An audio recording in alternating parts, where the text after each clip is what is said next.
Olá pessoal, hoje eu trouxe uma aula sobre detecção de anomalias, tá bom? A gente vai falar principalmente sobre a aplicação em manutenção preditiva. Se você não me conhece, eu sou o Vinícius Brasil, eu sou mestre em métodos numéricos, engenheiro de machine learning e eu faço alguns vídeos aqui sobre ciência de dados, métodos numéricos em geral, tá bom? Ah, então o conteúdo dessa aula aqui, basicamente, em um primeiro momento vai ser caracterizar o que é a manutenção preditiva e como que a gente usa os sensores de internet das coisas nesse caso. Depois, a gente vai para o lado mais operacional. Então, como que a gente faz a detecção de falhas com esses sensores e os algoritmos usados para poder fazer essa detecção de falhas. E no fim, a gente vai trazer um hands-on, onde a gente vai mostrar com um código aqui como que esses algoritmos funcionam na prática. Quando a gente fala de manutenção preditiva, é importante a gente contrastar com a manutenção preventiva, que é a mais usada hoje, né, em todas as indústrias do mundo, né? Nela, você vai ter uma escala fixa de manutenção, né? Então, vai ter alguém indo periodicamente fazer essa manutenção, só que isso pode gerar intervenções desnecessárias, né? Dado essas revisões frequentes ali. Nisso, a gente pode também estar ignorando alguns sinais que a máquina pode estar dando que vai falhar daqui a um tempo, né? Então, para isso que surgiu a manutenção preditiva aqui, né? Nela, a gente vai usar dados de vários sensores e algoritmos estatísticos para identificar a falha no momento que ela acontece, no momento que ela está prestes a acontecer e prever quando que ela pode acontecer no futuro, né? Então, essa é a ideia da manutenção preditiva, né? Então, algumas características aqui, ela, por ter esses vários sensores e vários dados, vai ter um custo alto de implementação. Então, isso vai ser usado em mais empresas maiores, né? A gente vai ter também uma necessidade de mão de obra altamente especializada, né? Então, veja, eu vou ter que ter os técnicos para colocar esses sensores, eu vou ter que ter programadores para pegar esses dados, para analisar esses dados, eu vou ter que ter cientistas de dados para colocar esses modelos. Então, é uma mão de obra altamente especializada. Só que, em contraste, isso vai gerar um maior controle sobre o maquinário, né? Então você consegue prever você consegue analisar a temperatura, você consegue analisar vibrações, você consegue analisar todos os aspectos desse maquinário, que no longo prazo vai gerar um menor custo de manutenção e uma redução das quebras. Né? Então essas são é o trade-off que você tem ali no caso da manutenção preditiva. Né? Um alto custo de implementação, mas ao mesmo tempo um menor custo no longo prazo. Então, qual que é o pipeline desses dados aqui na manutenção preditiva? A gente vai ter, primeiramente, uma aquisição desses dados pelos nossos sensores, tá? Aí a gente vai ter um pré-processamento e uma transmissão de dados por algum edge computing, né? Então a gente vai ter alguns computadores aqui lá perto do maquinário para enviar esses dados para a cloud. Na cloud, a gente vai ter um processamento desses dados e um armazenamento deles também para consultas futuras, para modelos futuros. Depois disso, a gente vai ter análise preditiva, que vai alimentar dashboards e monitoramento em tempo real. Né? Então a gente vai ter nosso maquinário lá, ele vai estar. Os sensores vão estar capturando a temperatura dele, por exemplo, vão passar para algum tipo de computador na borda ali. Esse computador vai fazer um pré-processamento, vai enviar para a nuvem. Lá na nuvem a gente vai processar ela, gerar predições com base nisso, então vai ver se essa temperatura está na temperatura normal de funcionamento, que vai alimentar depois um dashboard e vai alimentar também alertas em tempo real, né? Se essa temperatura der um spike muito grande, ele consegue avisar e o técnico vai lá arrumar no momento que ela tiver com esse problema, tá bom? Então esse é um geral, um pipeline de dados aqui que a gente tem. E a gente pode dividir essa parte analítica da análise preditiva aqui em 3 blocos principais, né? O primeiro deles é a detecção da falha. Então a gente vai tentar identificar um comportamento anômalo nesses dados, um comportamento que difere do que era esperado para ele. A gente também vai ter a parte da detecção da causa da falha. Então, identificar a causa raiz do porquê que a temperatura de um certo maquinário elevou, por exemplo. E por fim, a gente vai buscar a previsão da próxima falha, né? A ideia aqui, ó, é estimar a vida útil restante daquele equipamento, né? Quanto mais tempo esse equipamento tem até que aconteça uma falha que vai quebrar ele, alguma coisa assim. E aí, com isso, a gente consegue ter um maior controle do maquinário, né? No geral. Então, quando a gente. Então, aqui nessa apresentação, eu vou focar muito mais nessa primeira parte aqui, tá? Nessa detecção da falha aqui, e a gente vai falar um pouco sobre detecção de anomalias. Então, quando a gente está falando de detecção de falhas, o que a gente está falando, do ponto de vista de dados, é que esses dados vão se comportar de uma maneira diferente do que eles deveriam se comportar, né? Então, é isso a gente chama na parte da estatística de uma anomalia nos dados. Então, vocês podem ver aqui nesse primeiro quadro que a gente tem um scatter plot aqui, né? E aí tem um dado aqui que está muito diferente. Então, imagina que eu estou, por exemplo, fabricando alguma coisa que eu meço o diâmetro dela, e aí o diâmetro dessa aqui ficou muito maior do que deveria, por exemplo, né? Se a gente está olhando numa série temporal, e de repente ele tem esse spike aqui, isso aqui pode ser um spike de temperatura, por exemplo. Então isso faz com que a gente tenha uma temperatura que vai além do esperado ali, né? É basicamente essa ideia.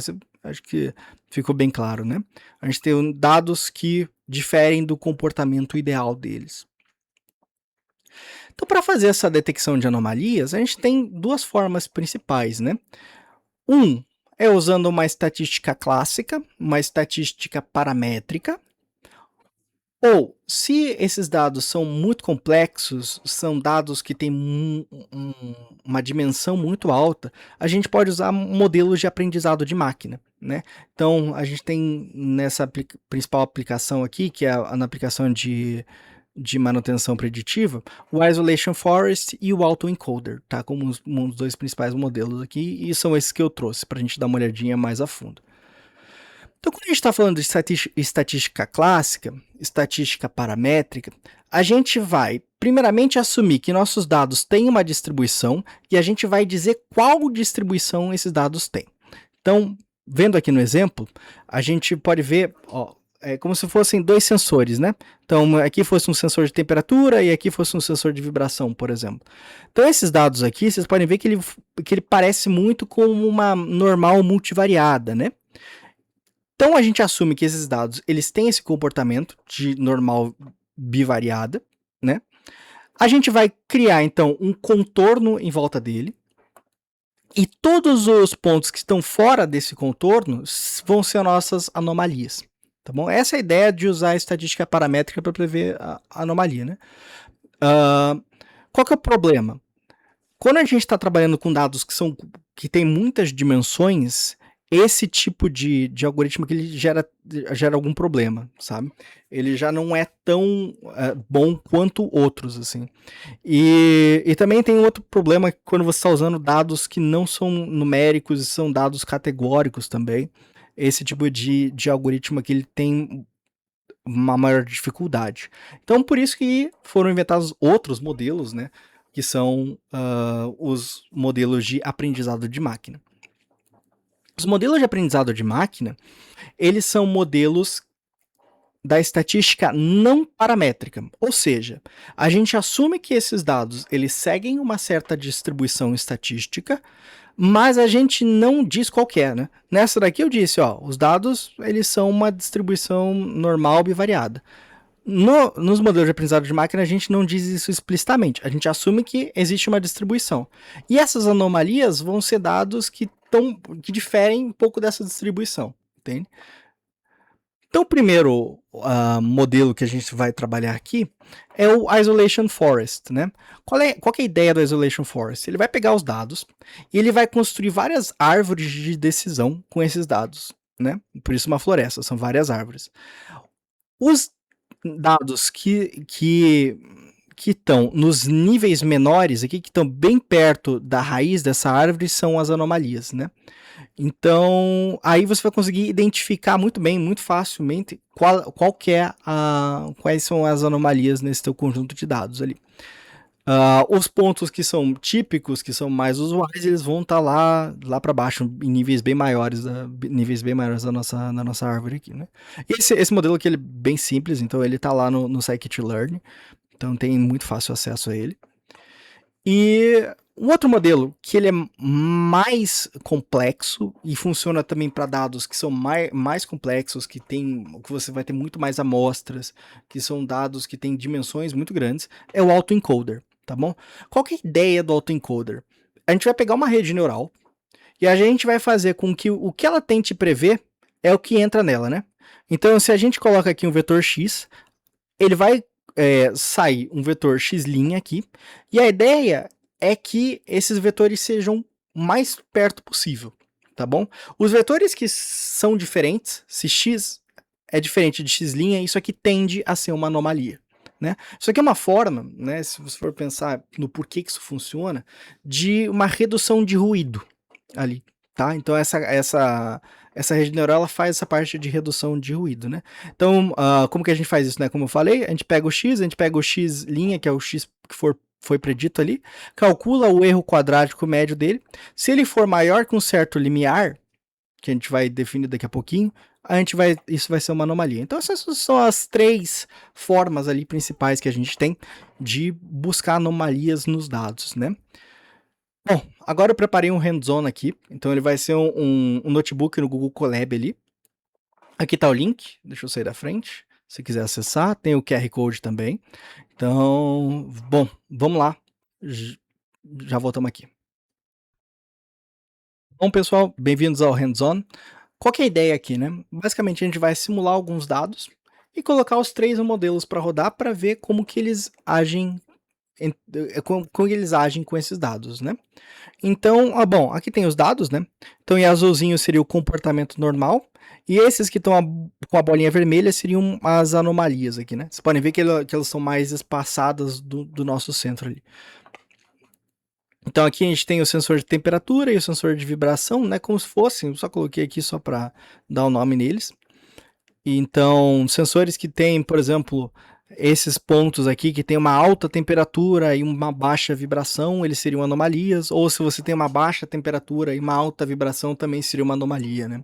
Mais ou menos é essa a ideia aqui. Se vocês quiserem, depois tem os detalhes aqui de como foram simulados esses dados, tá bom? É importante falar aqui um hiperparâmetro que vai ser muito usado para gerar principalmente esses limiares do que é uma anomalia e do que não é a contaminação. A contaminação ela é a porcentagem de dados que dentro do nosso conjunto de dados que a gente considera anomalia. Né? Então imagine, por exemplo, lá uma máquina que em 5% do tempo ela tem um comportamento anômalo, entende? Tem um comportamento que é diferente. É essa a ideia da contaminação, né? Então aqui no nosso caso a gente gerou 500 pontos e 25 mais 25 que são anomalias, né? É basicamente essa a ideia. Então, nesse caso aqui, a anomalia seria de 5%, né? A contaminação. Então, com isso, a gente consegue determinar os limiares que vão ser usados tanto para o caso da Gaussiana, da Isolation Forest e do Autoencoder. Todos eles vão usar essa contaminação. Então, aqui, primeiramente, a gente fitou a Gaussiana, né? Então, a Gaussiana a gente usou uma normal bivariada aqui, né? E usamos a contaminação para fazer esse contorno de decisão. Você pode ver que tem alguns pontos que ela erra, né? Então, nesses casos aqui, ó, esse que está tracejadinho é o que seria uma anomalia verdadeira, né? Em verde tá o que ele prediz que não é uma anomalia, e o xizinho é o que é predito como uma anomalia. Então você pode ver esse xizinho aqui, ó, ele não está com o círculo em volta, né? Então ele errou, porque ele disse que era uma anomalia, mas na verdade não era, né? Esses verdinhos aqui, ó, você pode ver que ele errou também. Ele disse que era ele disse que não era uma anomalia, quando na verdade era, né? Então, tiveram alguns erros aqui, principalmente na Gaussiana, né?